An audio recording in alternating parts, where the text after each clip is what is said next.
Boa tarde a todos. Aqui damos início a mais um mini curso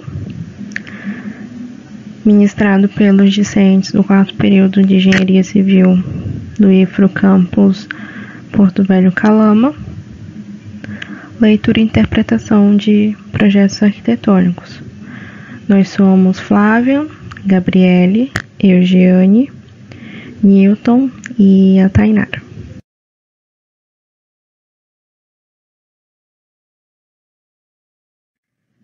Dando início aqui, nós temos a nossa programação do nosso primeiro dia, que nós vamos tratar dos seguintes tópicos: projeto e desenho arquitetônico, etapas de um projeto, estudo preliminar, anteprojeto e o projeto executivo, elementos que compõem um projeto, tipos de linha e legenda, dimensionamento, escalas e cotas, planta de situação, planta de locação em norte. E, por fim, o que é um projeto arquitetônico completo.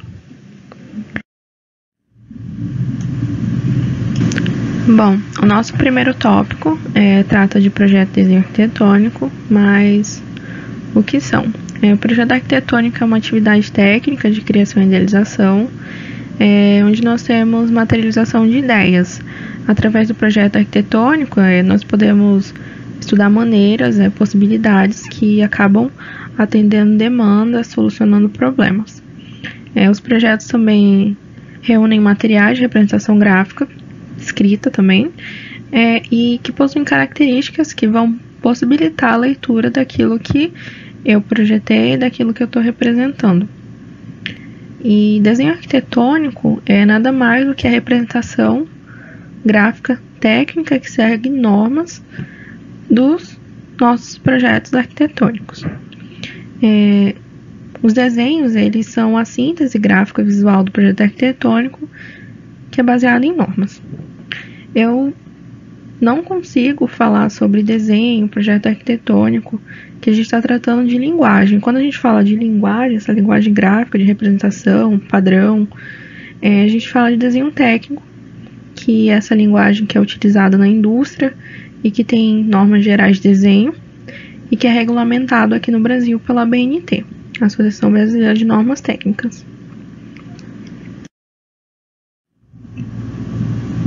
Como eu estava dizendo sobre linguagem gráfica e que essa linguagem é garantida com normas, aqui eu trouxe o exemplo da NBR 6492, que fala de como tem que ser as representações de projetos de arquitetura. E nela ela fixa condições exigíveis para a representação gráfica dos projetos de arquitetura que visa a boa compreensão. E esse segundo exemplo, essa NBR 10.067, ela fala dos princípios gerais de representação em desenho técnico e a norma fixa a forma de representação aplicada ao desenho técnico.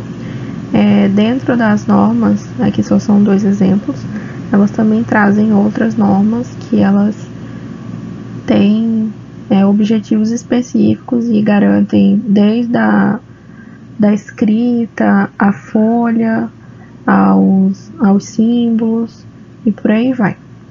Então eu trouxe esses 2 exemplos para exemplificar.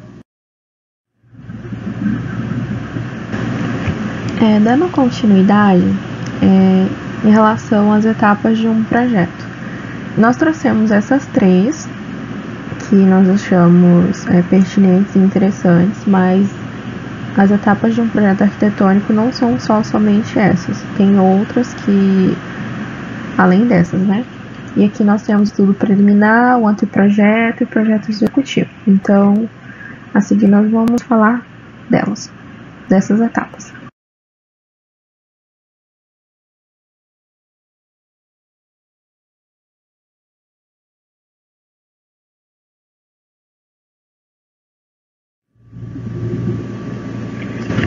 A primeira etapa que nós escolhemos foi o estudo preliminar, mas o que acontece nessa etapa? num projeto arquitetônico. No estudo preliminar é onde nós verificamos e relacionamos possibilidades para o projeto arquitetônico com auxílio de premissas iniciais. E a partir dessas premissas nós podemos elaborar esboços, desenhos à mão livre do que eu quero projetar ou a partir de um princípio. Essas formas de representação elas não têm rigidez quanto às normas, mas a partir delas a gente amadurece soluções, viabilidade e necessidades. Conforme essa imagem, nós podemos ver que nós temos um pequeno layout de uma casa, de uma planta baixa, mas nós não temos cotas, nós não temos níveis, nós não sabemos as dimensões dessas esquadrias, nós não podemos dizer as dimensões desse mobiliário, mas tanto com as cores quanto com o desenho dessa mobília, a gente consegue entender que eles estão dispostos de uma maneira, tem um ideal, certo? Então, é um primeiro contato para você estimular e já desenvolver, já sem assim normas, o que você pode executar já para a parte de anteprojeto. Então, é um desenho mais livre, eu tenho um rascunho, eu tenho um esboço, certo?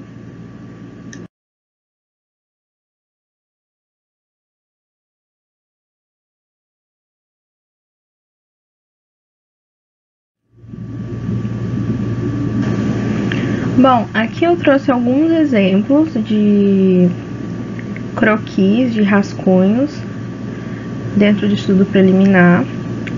E aqui nós podemos ver que nós temos a fachada de uma residência, mas nós não conseguimos identificar qual o revestimento que tem nessa calçada ou os elementos que compõem o telhado, não temos as dimensões desses portões, nós só conseguimos ver que nós temos uma fachada, que nós temos um portão para garagem, um para pedestre, mas é um esboço, não tem escala, eu não tenho cota, eu não tenho nada, é uma ideia para uma fachada. Na imagem à direita, onde eu tenho um croquis de uma suíte, é a mesma coisa. Possui cor no piso e é uma possibilidade de uma composição para essa suíte. Eu consigo identificar que eu tenho uma cama, que eu tenho um quarto, provavelmente um closet e o banheiro. Mas assim, a mobília, todos os elementos que estão ali, eles não estão cotados. Eu não tenho escala, proporção, também não. Então, esses desenhos à mão livre, eles vão amadurecer essas ideias. É um primeiro contato, para possibilidades e para ir desenvolvendo isso. Ali à esquerda, embaixo, nós temos um croquis do MASP, que é o Museu de Artes de São Paulo. E ao lado nós temos uma imagem real eu trouxe para comparar mesmo, que apesar de ser um desenho, um esboço, um rascunho, nós conseguimos identificar os elementos principais com a imagem real já da estrutura feita. Então, é isso. Nós temos esses desenhos à mão livre, que são para estimular mesmo esse primeiro contato, possibilidades. Tão desprendidos, nós não temos proporção, não é nada assim exato, mas é a partir dele que nós vamos para idealizar nosso projeto e o que a gente está querendo elaborar.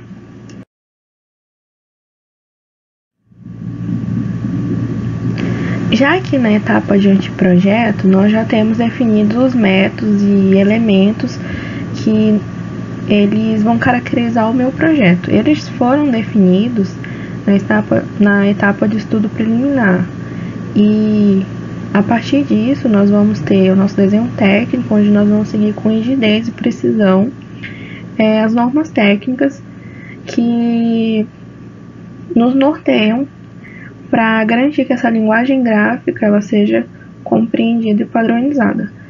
Conforme essa imagem de uma planta baixa, nós conseguimos ver que esse desenho não é à mão livre, e nós temos informações importantes como as dimensões das minhas paredes, as dimensões das minhas portas, eu tenho o nome dos ambientes, eu consigo identificar onde é a minha sala, onde é o meu dormitório. Esse desenho ele vai estar configurado dentro de um papel, de uma folha. Essa planta ela tem que caber numa prancha e tem norma para isso, entende? Então, já na etapa de anteprojeto, eu vou ter com clareza todos esses itens, todos os itens que são necessários para estar dentro do meu projeto arquitetônico e que vocês vão ver mais na frente no nosso mini curso. Aqui eu trouxe um exemplo de uma planta ampliada, uma planta baixa, e nós podemos ver uma série de elementos, uma linguagem gráfica nessa planta. Ela, como é um corte, provavelmente essa planta tinha uma legenda. Nós podemos ver que todas as dimensões das paredes elas estão cotadas. Eu tenho essas dimensões, eu consigo perceber que esse desenho ele não é à mão livre. Eu tenho o nome dos ambientes, eu tenho alguns símbolos diferentes que eles têm um significado, eles representam alguma coisa e que vocês vão saber de alguns que nós vamos falar. Nós temos um layout, uma mobília, nós podemos ver que nós temos uma linha tracejada, que ela significa alguma coisa, e isso, essa forma de representar e esses elementos, eles são assim, porque eles são dentro da norma. E no anteprojeto, você vai identificar que os projetos arquitetônicos ou os projetos complementares, que são projetos elétricos, hidráulicos, dentre outros, eles configuram uma linguagem que garante que um profissional ou que você pegue um outro projeto similar, você consiga identificar que esse elemento nesse projeto é o mesmo no outro e garanta essa comunicação.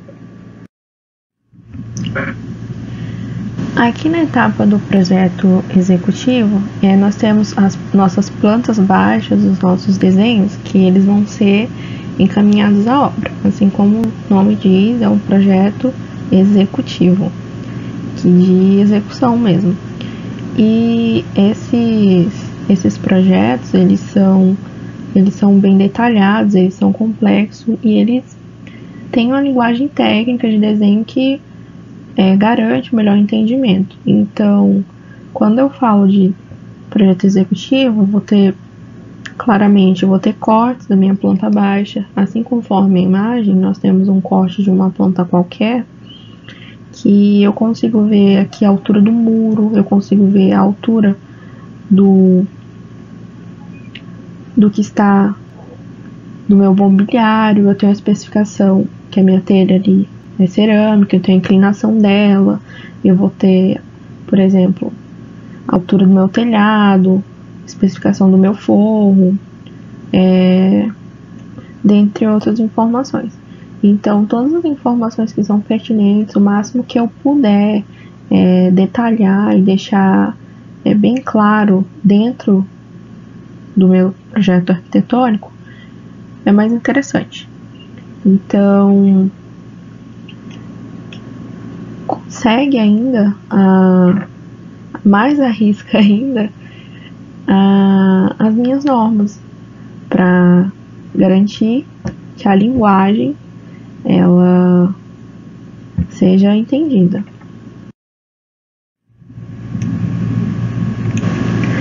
Bom, aqui é outro exemplo de um detalhamento de projeto executivo, onde eu tenho uma cozinha. Aqui no canto, no lado direito, eu tenho a vista superior da minha cozinha, onde eu consigo ver que ela está cotada, ela tem uma porta de correr, pia, eu tenho um certo mobiliário. Mas isso para execução é muito vago, porque, por exemplo, a nossa janela, a janela da nossa casa, ela tem uma altura do piso para onde começa a janela. Essa altura se chama peitoril. E eu só consigo ver isso, eu não consigo ver isso olhando de cima, eu consigo ver isso vendo de cortes. Então eu consigo ver ali que eu tenho cortes, vocês vão saber o que são cortes mais pra frente, mas com eles eu consigo mostrar o que é mais interessante, o que tem de mais detalhes, para que esse layout, essa configuração que foi proposta, ela aconteça. Ali onde eu tenho cozinha corte bebê, na primeira figura dessa imagem, eu consigo ver a altura dos meus armários, eu consigo ver que o meu forro é de gesso acartonado, e eu tenho tudo bem cotado, todas as dimensões entre um armário e outro, ou do piso para o meu armário.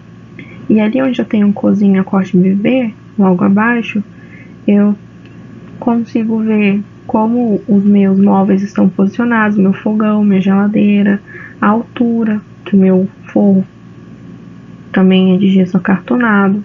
Eu tenho a altura do piso para minha janela e dentre outras cotas que nós podemos ver.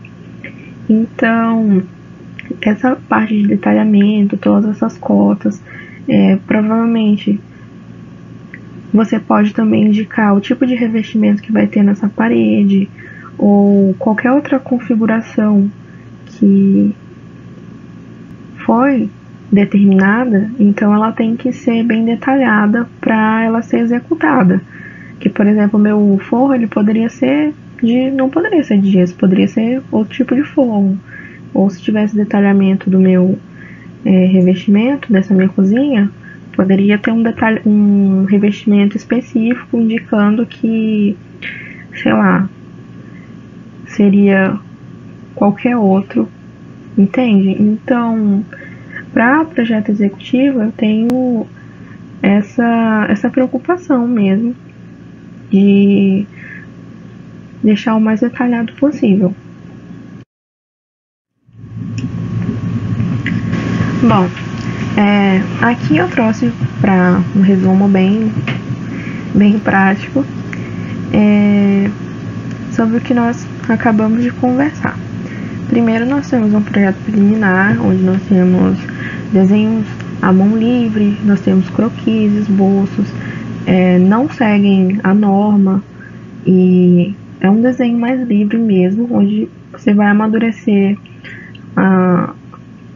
as suas ideias.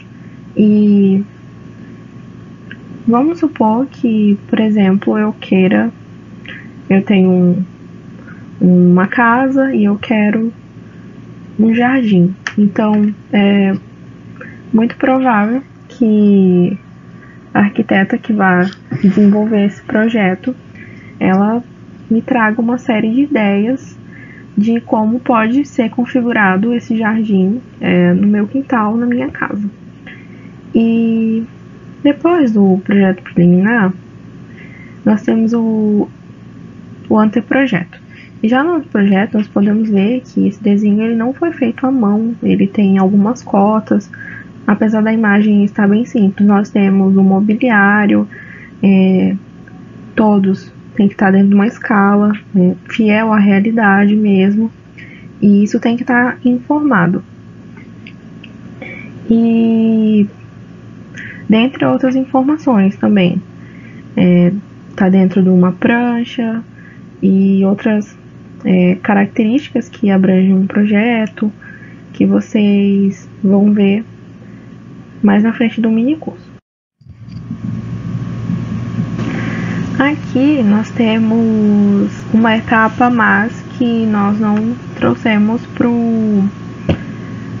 como etapa de um projeto, mas aqui é o projeto legal, que vem depois do anteprojeto. O projeto legal, nós temos que levar todos os nossos anteprojetos, os nossos projetos complementares, o nosso projeto arquitetônico, para eles serem aprovados pela prefeitura. Então, eles seguem ainda mais que as normas, porque se tiver alguma coisa fora do padrão, não estiver seguindo, ou algo estiver faltando alguma informação, ou não estiver cotado, ou estiver faltando alguma dimensão, ou estiver representado de uma maneira que não é adequada, não vai dar para executar. Então, por isso que o anteprojeto, ele já segue para depois você levar todos esses documentos, todo esse material visual, gráfico, para ele ser aprovado e aí você poder partir para o projeto executivo, onde você tem. Aqui nós podemos ver uma série de cortes, nós temos uma planta baixa, nós conseguimos ver o telhado, nós temos informações tabeladas, que elas garantem, elas trazem informação, é uma maneira de você detalhar mais ainda, assim, de uma maneira visual, e com todas as informações necessárias,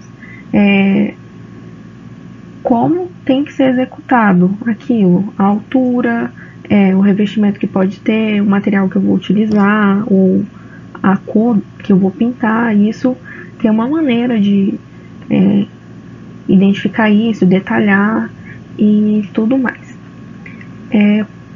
Essa primeira parte é isso. Tipos de linhas. Para que possamos analisar um desenho técnico, torna-se necessário o conhecimento dos elementos que compõem.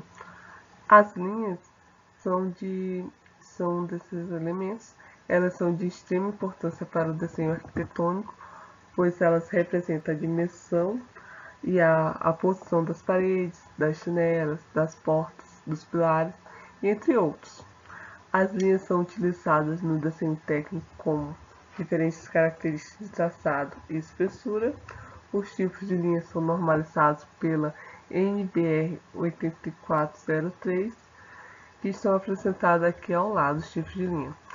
Tem a linha contínua larga, ela é aplicada em contornos visíveis e arestas visíveis. Tem a linha contínua estreita, ela é aplicada em linhas de intersecção imaginárias, linhas de cota, linhas auxiliares, linhas de chamadas, achuras, contorno de secções rebatidas na própria pista e linhas de centro curtas. E tem a linha tracejada estreita, ela é aplicada em contornos não visíveis e arestas não visíveis. E tem a linha traço e ponto estreita, que é aplicada em linhas de centro, linhas de simetrias e trajetórias.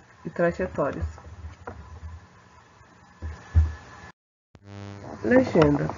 A legenda ela reúne informações importantes sobre o projeto. De acordo com a norma NBR 16.752 de 2020, essa norma foi publicada no início deste ano. Os seguintes campos de dados devem constar na legenda, que são o proprietário legal ou a empresa, o nome ou a logotipo, deve constar o título, o número de identificação, o tipo de documento, o responsável pelo conteúdo, o autor e aprovador, o projetista, desenhista e verificador. Deve constar também a data de emissão, a escala, o número ou indicação sequencial da folha, o nome do responsável técnico, o título do profissional e o registro no órgão de classe, quando aplicável. podem se adicionar outros campos para atender às necessidades específicas do desenho. Aqui, nesse exemplo de legenda que eu peguei nessa norma, tem todos esses dados aqui que eu acabei de falar, e eles dão outros dados, que são o idioma e o subtítulo. Na norma, diz que a largura da legenda ela tem que ter 180 milímetros e a altura é variável. A legenda ela é localizada horizontalmente no canto inferior direito da folha. Aqui trago agora uma representação da legenda numa folha A3. Observe que ela está no canto inferior direito. Aqui eu trago a representação de uma legenda na folha A4. Escala. Escala é a relação proporcional entre a medida do objeto real e a medida do desenho. Nas representações gráficas de objeto, as dimensões reais, na maioria das vezes, não são mais adequadas para o desenho, tanto pelo seu tamanho quanto pelo número de detalhes que deve ser acrescentado. Nestes casos, para execução, deve-se reduzir ou ampliar o objeto conforme a necessidade do desenho. A escala ela é representada por escala igual medida do desenho sobre a medida real do objeto. A palavra escala pode ser abreviada na forma ESC. Tipos de escalas. As escalas podem ser escala natural, 1:1, significa desenhar na escala real do objeto, ou seja, no tamanho real dele. Escala de ampliação, na forma x:1, onde x é o fator de ampliação, significa desenhar maior do que a escala real do objeto, ou seja, o tamanho do desenho será maior que o do objeto real desenhado. Aqui tem um exemplo, 2:1, 3:1, 10:1 e entre outros. A escala de redução é na forma 1:x, onde x é o fator de redução, significa desenhar menor do que a escala real do objeto, ou seja, o tamanho do desenho será menor do que o objeto real desenhado.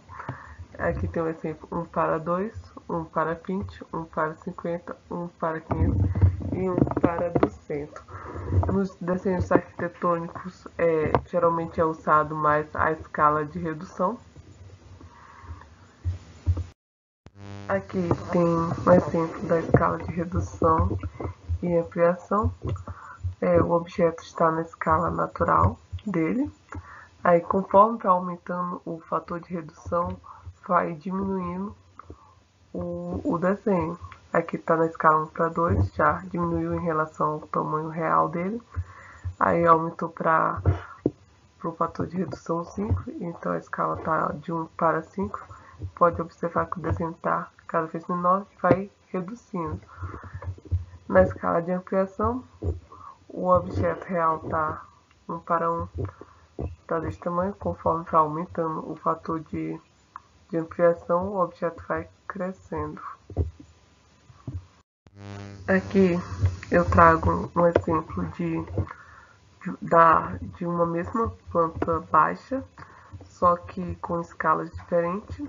Aqui a planta baixa é da escala 1:100 e nessa é 1:50. Essa é uma escala de redução. Pode perceber que quanto maior o fator de redução, menor será o desenho. Aqui está na 1:100, é menor do que a escala que está 1:50.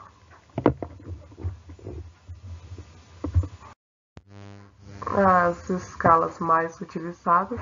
A escala mais utilizada na planta de situação é 1:200, 1:500 e 1:1000. A escala mais utilizada para a planta de locação é 1:200, 1:250 e 1:500. A escala mais utilizada para a planta baixa em corte é 1:50 e 1:100. E a escala mais utilizada para desenhos e detalhes é 1:10, 1:20 e 1:25. Dimensionamento. As dimensões são informadas no desenho técnico através de um sistema de cotagem. Assim, cota é a medida expressa em desenhos técnicos. A cotagem ela é normalizada pela norma 10.126 e compreende os seguintes elementos: a linha de extensão ou linha de chamada, que é uma linha auxiliar que deve ser desenhada recuada a partir do ponto de referência da cota e prolongada ligeiramente além da respectiva linha da cota. Aqui a representação da linha de extensão, a linha de dimensão ou linha de cota é uma linha limitada pelas linhas de extensão e, como o nome diz, contém a dimensão ou a cota. Tá aqui a linha de dimensão, é essa aqui. E essas linhas, sempre que possível, elas não devem cruzar com outras linhas. A dimensão é o valor ou a cota que corresponde à medida do objeto. É o valor do tá aqui. É o valor do é a medida do objeto. O símbolo é o elemento que indica os limites da linha de dimensão, que podem ser setas ou traços oblíquos, ou outros símbolos, que é esse daqui. Esse aqui é o elemento que está sendo cotado. Na cotagem de um determinado desenho, utiliza-se combinadamente a cotagem em cadeia e a cotagem em paralelo. A cotagem em cadeia coloca-se várias cotas diferentes com linhas de dimensões alinhadas. Já a cota em paralelo coloca-se várias cotas simples paralelas uma com as outras e espaçadas suficiente para escrevê-las. Essa é a diferença entre a cotagem em cadeia e a cotagem em paralelo.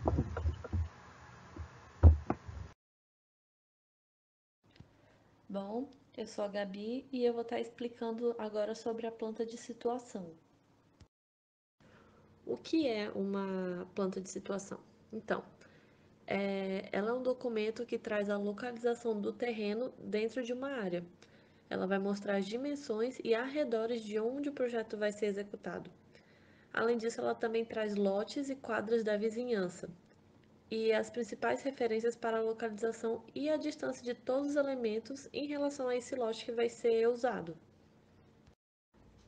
E em caso de projetos em áreas rurais, a planta de situação deve também trazer as vias de acesso, tipo as estradas, riachos, pontes, as matas e entre outras informações também. E para que ela serve, né, a planta de situação? Ela vai mostrar a localização do terreno, a medida do lote e apresentar o esboço do quarteirão. E como fazer uma planta de situação? Então, o primeiro passo é consultar todas as exigências do plano diretor da cidade. O documento ele vai informar os recuos mínimos obrigatórios na planta de situação e se existe alguma área de preservação, e entre outras informações. E o segundo passo é definir a escala, porque a escala usada na planta de situação é maior do que aquela aplicada em uma planta baixa comum.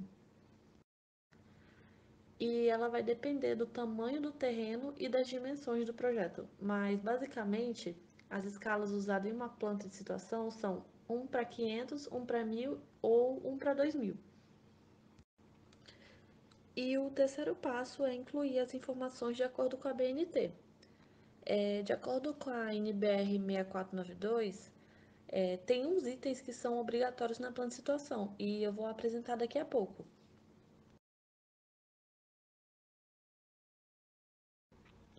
Indo para o quarto passo, após reunir todas essas informações, é hora de colocar a mão na massa, né? E criar a planta de situação. É importante ressaltar também que o contorno do desenho deve sempre ser representado por uma linha mais grossa. enquanto os elementos complementares da planta podem ter uma linha com espessura média. Já as linhas mais finas são usadas para representar as cotas, as linhas auxiliares, achuras e outros elementos secundários. O desenho da planta de situação pode ser feito tanto à mão ou com a ajuda do AutoCAD.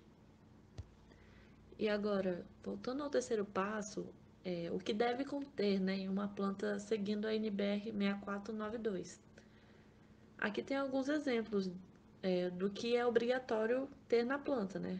Seria a simbologia, curvas de níveis, indicação do norte, o nome das vias de acesso, indicação de áreas a serem edificadas e denominação dos diversos edifícios ou blocos, construções existentes, escala do desenho e algumas notas gerais.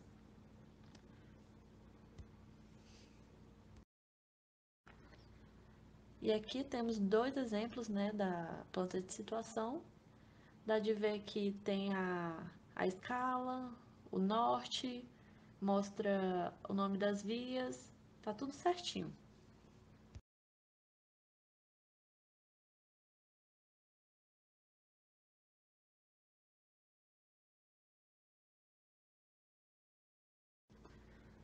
Seguindo para outro tópico, é a planta de locação, que é parecida com a de situação, pois as duas têm quase o mesmo objetivo, que é situar a edificação em relação ao terreno. Mas, como vimos antes, a planta de situação ela fornece diversas informações, como arredores do lote, como o nome de ruas, volumetria dos lotes vizinhos e entre outros detalhamentos. Já a planta de localização, ela traz uma visão mais do lote, onde vai ser feita a construção. E esse documento traz informações detalhadas como caminhos, as cercas, muro, vegetação, topografia e entre outros.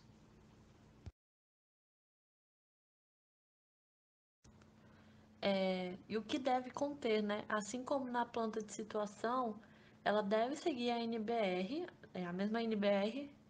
E aqui estão alguns exemplos também da planta de locação, que deve ter, né? O que é obrigatório ter nela.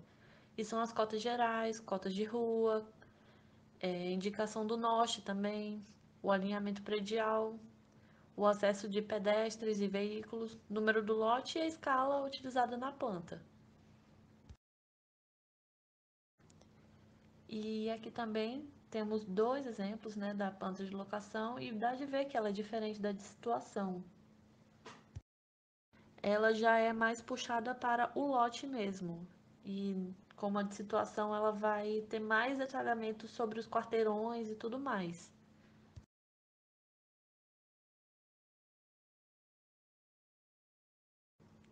Passando para o tópico projeto arquitetônico, né? Vamos começar com o que é. É um esboço do projeto e é essencial para qualquer edificação. Ele é definido como a materialização de uma ideia ou de um espaço imaginado pelo arquiteto.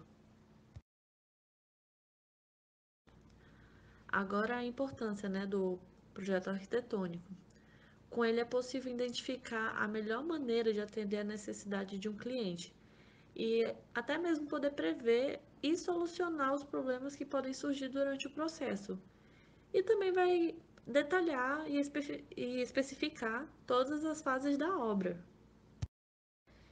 E assim, através do projeto, você vai ter ambientes bem projetados e dimensionados de forma correta, evitando desperdício de áreas.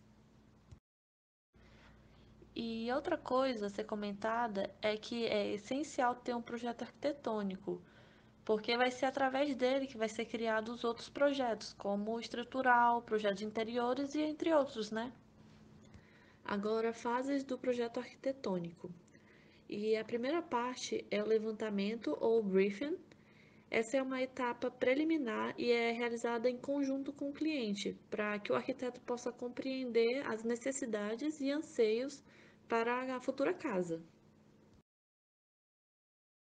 E no levantamento são definidos os conceitos preliminares norteados da proposta que será desenvolvida. Objetivos, programas de necessidade, padrões básicos do sistema construtivo e acabamentos. E a segunda parte é a fase do estudo preliminar, em que o cliente recebe a primeira proposta do projeto. E as propostas apresentadas, elas devem sempre levar em consideração o conforto ambiental, que é a insolação, luminosidade, o tecnológico, que seria o sistema construtivo, a resistência, durabilidade dos materiais, e o econômico, que é mais em relação ao custo-benefício e à durabilidade.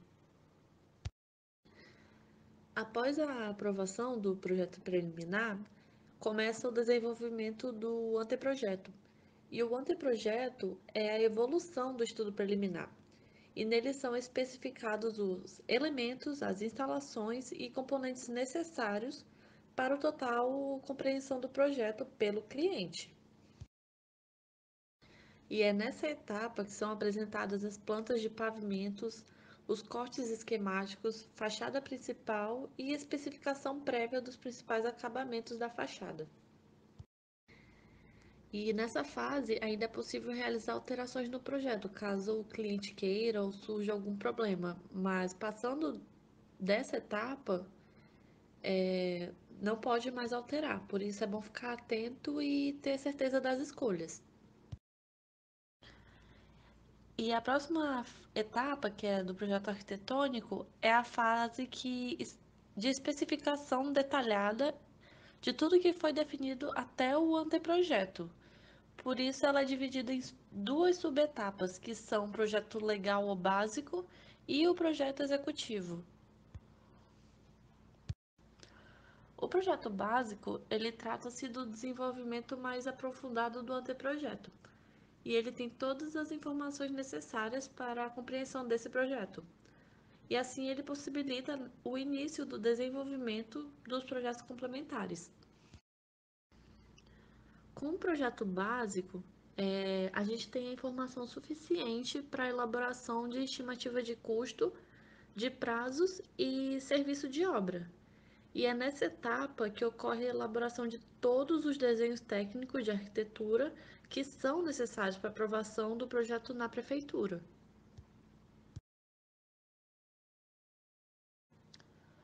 Agora, no projeto executivo, essa é a subetapa destinada à representação final das informações técnicas da edificação, completas, necessárias e suficientes à contratação e execução dos serviços de obra correspondentes.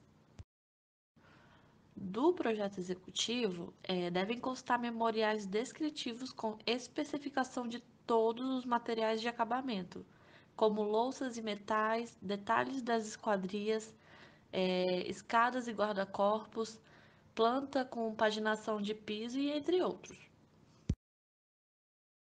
E a última subetapa, que é a coordenação e compatibilização de projetos, ela é desenvolvida ao longo de todo o processo de elaboração do projeto, envolvendo a atividade técnica, que consiste em coordenar e compatibilizar o projeto arquitetônico, o projeto urbanístico ou paisagístico, com os demais, né, projetos complementares, que seriam o cálculo estrutural, o projeto hidrossanitário e o projeto elétrico, e entre outros projetos também. A quinta parte é a assessoria para aprovação do projeto na prefeitura, que deve ser prestado por um profissional com registro, visando o auxílio do técnico para aprovação de projeto. E é importante saber que na reunião para avaliação do projeto na prefeitura, é exigida a presença do responsável técnico do projeto. A sexta etapa é o acompanhamento de obra. E esse acompanhamento ele é exercido por um profissional ou a empresa, né, de arquitetura e urbanismo para verificação da implementação do projeto na obra. O objetivo é garantir que a sua execução obedeça fielmente às definições e especificações técnicas do projeto arquitetônico. E por último, vem o as-built, que em alguns casos é importante documentar com exatidão, por meio de plantas e memoriais, todo o serviço executado e especificações detalhadas do insumo utilizado na obra. E as-built, do inglês, né, significa como construído. Essa relação serve para a manutenção e a conservação e reformas e futuras ampliações do objeto.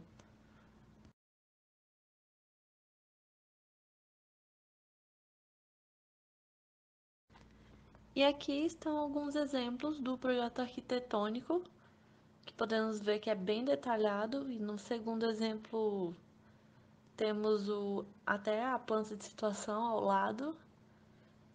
E agora eu passo a palavra para o próximo apresentador.